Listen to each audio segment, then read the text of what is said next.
திமுக கூட்டணியில மதிமுக நீடிக்குமா என்ற கேள்வி தற்போது தமிழக அரசியல் வட்டாரத்துல பரபரப்பை ஏற்படுத்தியிருக்கு. இதற்கு காரணம் தமிழகத்திலிருந்து அனுப்பப்பட்ட மாநிலங்களவை உறுப்பினர் 6 பேரினுடைய பதவிக்காலம் தற்போது முடிவுக்கு வந்திருக்குது. அதுல ஒருவர் மதிமுகவினுடைய பொதுச் செயலாளராக இருக்கக்கூடிய வைகோ. தற்போது மாநிலங்களவை உறுப்பினருக்காக திமுகவின் சார்பில் 4 பேரும் அதிமுகவின் சார்பில் 2 பேரும் நிறுத்தப்பட்டிருக்கிறாங்க.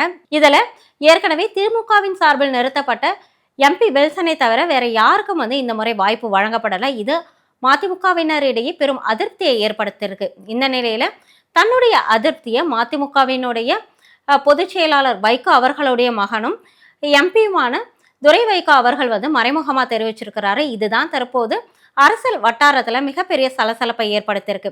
இதற்கு முன்பே பாஜக திமுக கூட்டணியில இருக்கக்கூடிய கட்சிகளுடன் பேச்சுவார்த்தை நடத்திட்டு இருக்கிறதா ஒரு செய்தி வெளியாயிருக்குது.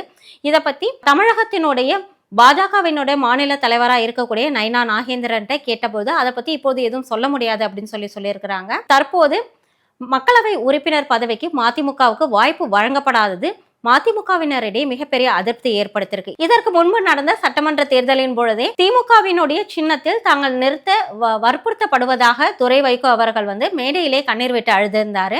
இந்த நிலையில தற்போது மதிமுகவுக்கு வாய்ப்பு மறுக்கப்பட்டு இருக்கிறது மறுபடியும் அரசியல் களத்துல மிகப்பெரிய ஒரு சலசலப்பை ஏற்படுத்தி இருக்குது.